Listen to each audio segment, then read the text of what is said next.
이제는 악인의 받을 벌이 그대에게 가득하였고 심판과 정의가 그대를 잡았나니 그대는 분노하지 않도록 조심하며 많은 뇌물이 그대를 그릇된 길로 가게 할까 조심하라. 그대의 부르짖음이나 그대의 능력이 어찌 능히 그대가 곤고한 가운데에서 그대를 유익하게 하겠느냐. 그대는 밤을 사모하지 말라. 인생들이 밤에 그들이 있는 곳에서 끌려가리라. 삼가 악으로 치우치지 말라. 그대가 환난보다 이것을 택하였느니라. 하나님은 그의 권능으로 높이 계시나니 누가 그같이 교훈을 베풀겠느냐. 누가 그를 위하여 그의 길을 청하였느냐. 누가 말하기를 주께서 불의를 행하셨나이다 할 수 있으랴. 그대는 하나님께서 하신 일을 기억하고 높이라. 잊지 말지니라. 인생이 그의 일을 찬송하였느니라. 그의 일을 모든 사람이 우러러 보나니 먼 데에서도 보느니라. 하나님은 높으시니 우리가 그를 알 수 없고 그의 횟수를 헤아릴 수 없느니라. 그가 물방울을 가늘게 하시며 빗방울이 증발하여 안개가 되게 하시도다. 그것이 구름에서 내려 많은 사람에게 쏟아지느니라. 겹겹이 쌓인 구름과 그의 장막의 우레소리를 누가 능히 깨달으랴. 보라, 그가 번갯불을 자기의 사면에 펼치시며 바다 밑까지 비치시고 이런 것들로 만민을 심판하시며 음식을 풍성하게 주시느니라. 그가 번갯불을 손바닥 안에 넣으시고 그가 번갯불을 명령하사 관역을 치시도다. 그의 우레가 다가오는 풍우를 알려주니 가축들도 그 다가옴을 아느니라.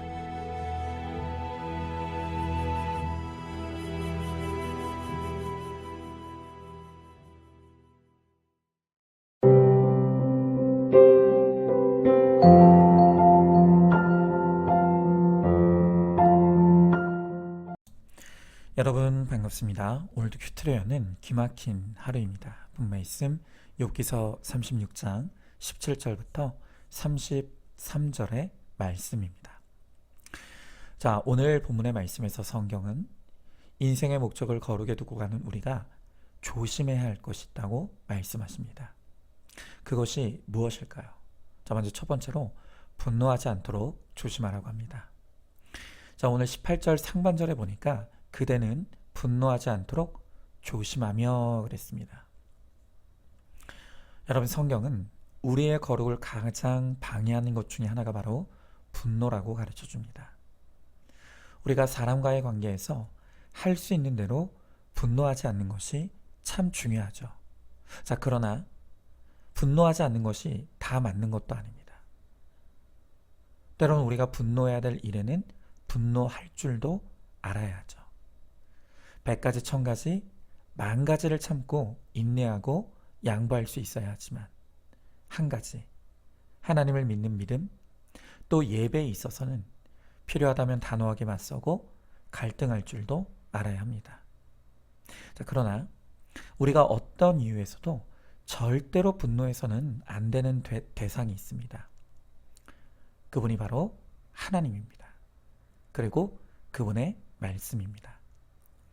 여러분, 사실 우리 그리스도인들이 분노하고 혈기내는 그 모든 문제의 끝에는 하나님이 있다는 것을 알 수가 있죠.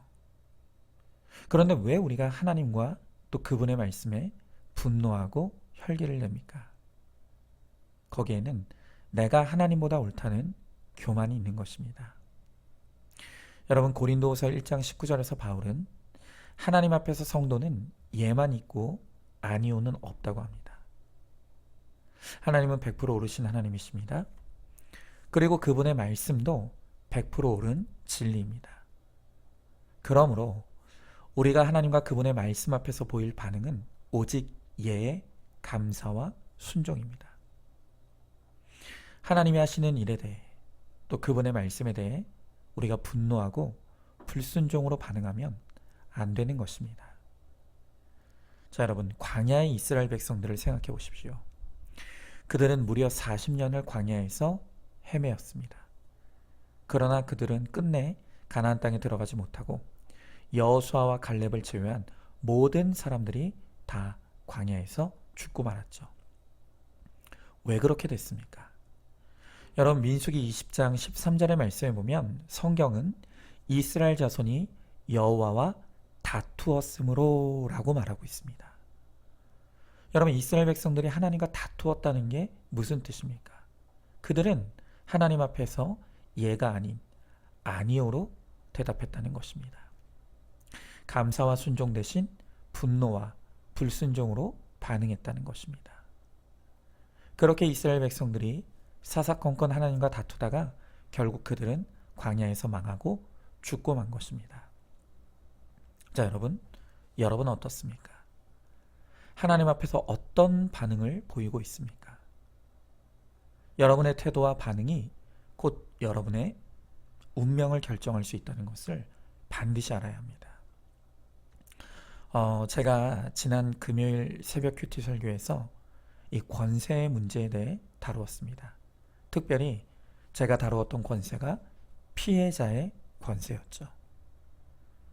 피해자의 입장도 권세가 될 수 있고 그 권세를 악용하는 것이 죄라고, 그러므로 피해자의 권세를 내려놓아야 한다고 말씀드렸습니다. 그런데 사실 제가 이 설교를 준비하면서 마음에 큰 갈등이 있었습니다. 왜냐하면 이 피해자 의식을 다룰 때 분노할 분들이 많을 것이라는 것을 알았기 때문입니다. 저도 인간적인 연약함 때문에 두려운 마음에 이 설교는 하지 말까 잠시 망설이기도 했습니다. 여러분, 역시나 제가 염려했던 대로 이날 설교는 최근 새벽 큐티 설교 중에서 조회수도 가장 적었고 좋아요도 가장 적은 아주 인기가 없는 설교가 되었습니다. 자, 그런데요, 정말 흥미로웠던 것은 이 설교가 나가고 정말 딱 두 종류의 반응으로 갈려지는 것을 보게 되었습니다. 우리 교회 어떤 성도님은 친정 어머니에 대한 피해의식으로 어머니와 갈등하고 다투고 있었는데 이날 이 새벽 큐티 설교가 꼭 나에게 주시는 하나님의 음성으로 들려서 크게 회개하고 눈물의 통곡을 쏟아냈다고 했습니다. 너무 감사하다는 고백을 전해주셨습니다. 자, 그런데 몇 시간 후에 정반대의 반응도 들려왔습니다.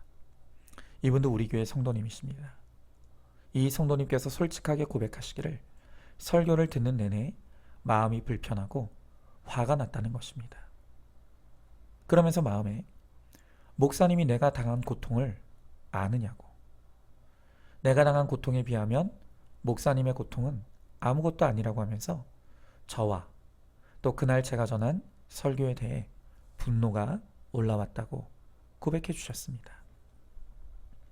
저는 이렇게 완전히 다른 두 반응이 나오는 것을 보면서 한 가지 확신할 수 있었습니다. 그것은 제가 말씀대로 설교를 잘했구나 하는 것이었습니다. 왜냐하면 그 말씀이 진리일수록 극단의 반응으로 갈리기 때문입니다. 그 말씀에 순종하든지 불순종하든지 감사하든지 분노하든지, 여러분, 그것이 진리가 전해지는 곳이면 어디에다 나타나는 극단적인 반응입니다. 자, 여러분, 만약 제가 전하는 설교가 말씀을 벗어났다면 여러분은 분노하시는 게 맞습니다. 그리고 저에게 말씀대로 똑바로 설교하라고 단호하게 항의하셔야 합니다. 그러나 만약 그 설교가 하나님의 말씀과 부합한다면, 그리고 말씀에서 벗어나지 않았다면 여러분은 여러분의 마음에 들지 않더라도 그 말씀에 분노하시면 안 됩니다. 아무리 써도 삼켜내셔야 합니다. 순종해내셔야 합니다. 그래야만 여러분이 죽지 않고 살 수 있습니다. 하나님께서 우리 인생에 행하시는 모든 일은 오직 나의 구원과 거룩을 위한 일입니다. 그리고 그분의 말씀도 내가 죽지 말고 살라고 주시는 말씀입니다. 그러므로 내 마음이 어떠한가는 하나도 중요하지 않습니다. 하나님과 그분의 말씀에 올바른 반응을 보여야만 합니다. 하나님과 말씀에 대해 분노로 다투는 것을 멈추시기 바랍니다. 오직 예로 또 감사와 순종으로 반응하셔서 나를 거룩하게 하시고 죽지 않고 살게 하시는 하나님의 은혜를 누리시기 바랍니다. 자, 한번 질문해 봅니다. 내 삶에서 하나님이 하시는 일에 대해 나는 어떻게 반응하고 있습니까? 또 예배 시간에 설교를 들을 때 어떤 감정이 올라옵니까? 분노와 불순종으로 하나님과 다투고 있지는 않습니까? 오직 예의 감사와 순종으로 살게 하시고 거룩하게 하시는 하나님의 은혜를 누리시기 바랍니다. 자, 두 번째로 뇌물을 조심해야 합니다. 다시 18절 하반절에 보니까 많은 뇌물이 그대를 그릇된 길로 가게 할까 조심하라 그랬습니다. 여러분, 이 뇌물의 사전적 정의는 사사로이 이용하거나 이권을 얻을 목적으로 일정한 직무에 종사하는 사람을 매수하기 위하여 넌지시 주는 부정한 돈이나 물품이라고 정의하고 있습니다. 여러분, 세상적인 의미에서도 정한 돈이 있고 부정한 돈이 있습니다. 자, 그러나 우리는 세상적인 의미로만 이 뇌물을 정의해서는 안 됩니다. 이 돈에는 권세가 있고 영적인 힘이 있습니다. 그래서 사단은 이 돈으로 우리를 유혹하여서 죄로 이끌어가고 하나님과 멀어지게 합니다. 자, 디모데전서 6장 10절의 말씀에 보면 이런 말씀을 합니다. 돈을 사랑함이 일만하게 뿌리가 되나니 이것을 탐내는 자들은 미혹을 받아 믿음에서 떠나 많은 근심으로써 자기를 찔렀도다. 자, 여러분, 방금 읽은 이 디모데전서의 말씀을 보시면 사단이 성도를 이 돈의 뇌물로 유혹해서 궁극적으로 이루려고 하는 목표가 있다는 것을 알 수가 있습니다. 자, 그것이 무엇입니까? 바로 믿음에서 떠나게 하는 것입니다. 여러분, 영적인 의미에서 진정한 뇌물의 정의는 우리를 예수님으로부터 멀어지게 하고 예배와 멀어지게 하며 선한 양심으로부터 멀어지게 하는 그 모든 돈이 바로 사단이 제공하는 뇌물이라는 것을 알아야 합니다. 여러분, 제가 우리 성도님들을 보면 이 직장과 예배 사이에서, 돈과 하나님 사이에서 끊임없이 선택해야 되는 문제에 직면하는 일들을 제가 수도 없이 봅니다. 여러분, 가령 예를 들어서 직장도 문제가 없는 곳입니다. 급여도 너무 좋습니다. 정직하게 일해서 정직하게 얻을 수 있는 소득입니다. 그러니까 세상적으로만 보면 더할 나위 없이 좋은 직장이죠. 자, 그런데 문제는 무엇인가 하면 그 직장을 다니려면 목장 예배를 포기해야 합니다. 수요 예배, 새벽 예배, 주일 예배도 포기해야 합니다. 여러분, 이렇게 둘 중에 하나를 선택해야 되는 일들이 수없이 일어나는 것입니다. 여러분, 그런데 그때 그 직장, 그리고 그 직장의 돈을 얻기 위해 예배를 포기하고 멀어진다면 바로 그것이 사단의 뇌물이라는 것을 알아야 합니다. 여러분, 결국 우리는 내가 더 중요하게 여기고 더 가치 있다고 여기는 것을 선택하게 되어 있습니다. 생각해 보십시오. 금과 은을 내 앞에 두고 하나만 선택하라고 하면 누구나 금을 선택하지 은을 선택할 사람은 아무도 없습니다. 왜 그렇습니까? 금이 더 값어치 있기 때문입니다. 여러분, 마찬가지로 돈이냐 하나님이냐의 이 선택의 문제 앞에서 우리가 아무리 그럴싸한 이유와 명분을 가져댄다고 해도 결국 내가 선택하는 것이 내가 더 가치 있게 여기는 것입니다.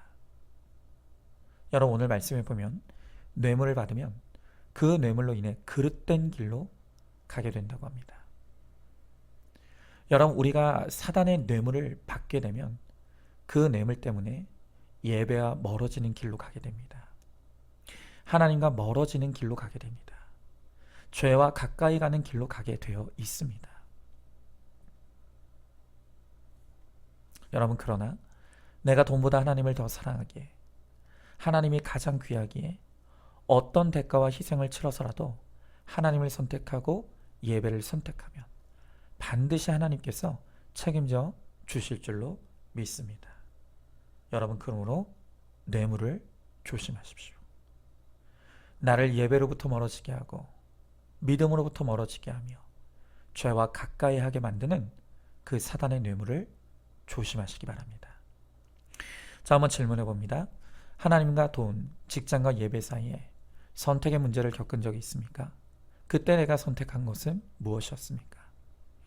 하나님과 멀어지게 하고 예배와 멀어지게 하는 모든 돈이 바로 사탄의 뇌물이라는 것을 깨닫습니까? 어떤 희생과 대가를 치르더라도 하나님을 선택하면 하나님께서 반드시 책임져 주실 것을 믿으시기 바랍니다. 마지막 세 번째로, 치우치지 않도록 조심해야 합니다. 자, 오늘 본문의 20절부터 21절의 말씀에 보니까 그대는 밤을 사모하지 말라. 인생들이 밤에 그들이 있는 곳에서 끌려가리라. 삼가 악으로 치우치지 말라. 그대가 환난보다 이것을 택하였느니라 그랬습니다. 여러분, 성경에서는 밤은 주로 악과 죄를 뜻하는 상징적인 표현으로 사용이 되죠. 자, 그러니까 20절에서 밤을 사모하지 말라라는 말과 21절에서 악으로 치우치지 말라는 말은 똑같은 의미라고 할 수 있습니다. 여러분, 오늘 말씀에서 보는 것처럼 악한 것과 선한 것이 따로 있는 것이 아니라 우리가 치우치는 모든 것이 다 죄이고 악이라는 것입니다. 김양재 목사님이 이렇게 말씀하셨죠. 영양이 과다하여 치우치면 비만이고, 부족하여 치우치면 영양실조입니다. 감정에 치우치면 정신이 없고, 이성에 치우치면 메말라서 문제라는 것입니다. 또 행위의 주권이 자식에게 있으면 방종을 하고, 부모에게 있으면 엄격합니다. 누구는 성욕이 없어서 걱정이고, 또 어떤 사람은 넘쳐서 걱정입니다. 그러니까 여러분, 죄악된 우리 모든 인생은 치우치지 않은 사람이 없다는 것입니다. 여러분, 우리에게 예수가 없고 말씀이 없으면 우리는 아무리 좋은 것이라도 다 치우쳐 악하게 만들어버리고 마는 것이죠. 제가 요즘 눈여겨보는 TV 프로그램이 있습니다. 여러분들에게도 꼭 보시라고 추천드리고 싶은데요. 그 프로그램의 제목이 새로 고침입니다. 이 프로그램은요, 실제로 이혼 직전에 있거나 이미 이혼 도장을 찍고 숙려 기간에 있는 새 부부가 나오는 그런 프로입니다. 이 세 가정이 함께 합숙하면서 준비된 여러 가지 프로그램을 진행하는 가운데 가정이 회복될 수 있도록 돕는 그런 프로입니다. 자, 그런데 그 세 부부 가운데 남편이 심각한 알코올 중독과 무기력에 빠져 있어서 이혼하려고 하는 부부가 있습니다. 남편은 10년도 넘게 소파에 자기 자리에서 술만 마실 뿐 아무 일도 하지 않고 있습니다. 그리고 아내는 이런 남편을 받아내는 것을 너무나 힘들어해서 이혼하기를 원하고 있는 것입니다. 자, 그런데 이 부부가 전문 상담가를 만났는데 그 상담가의 진단이 너무나 놀라웠습니다. 그 상담가는 남편이 이 지경이 되기까지 아내의 책임도 크다고 했습니다. 이유가 있습니다. 남편이 이렇게 알코올 중독과 무기력으로 잘못된 삶을 살고 있으면 그 남편을 도우면 안 되는데, 아내는 그 남편을 돌본다는 이유로 직장에 나가 돈을 버는 것부터 집안의 모든 살림을 도맡아 하고 있었던 것입니다. 심지어 술을 먹고 화장실에 가는 것도 귀찮다고 해서 누워있던 자리에 다 토한 것까지 그 아내는 치워주고 있었습니다. 그런 아내에 대해 이 상담가가 진단하기를, 지금 이 아내는 누군가를 돌보지 않으면 불안해지는 상태에 빠져있는 돌봄 중독이라는 진단을 내렸습니다. 돌봄 중독. 여러분, 저는 이런 중독이 있다는 것을 이 프로그램을 통해서 처음 알았습니다. 그리고 이어서 이 상담가가 하는 말이, 지금 이 돌봄 중독에 있는 상태에서 이 아내가 남편과 이혼하고 다른 남자를 만난다고 해도 아마 똑같은 남자를 만나게 될 거라고. 심지어는 그 남자도 지금의 남편과 똑같은 상태로 만들 수 있다고 이야기합니다. 여러분, 아마 입이 있는 사람은 남편에 대해서는 다 나쁘다고 욕할 것이고, 그리고 그 남편을 돌보는 아내는 다 착하다고 할 것입니다. 그런데 자기 열심으로 하는 그 돌봄이 오히려 중독이 되어서 남편을 망치고 있다는 것입니다. 그러니까 결국 예수가 없으면 알코올 중독이나 돌봄 중독이나 다 악한 것입니다.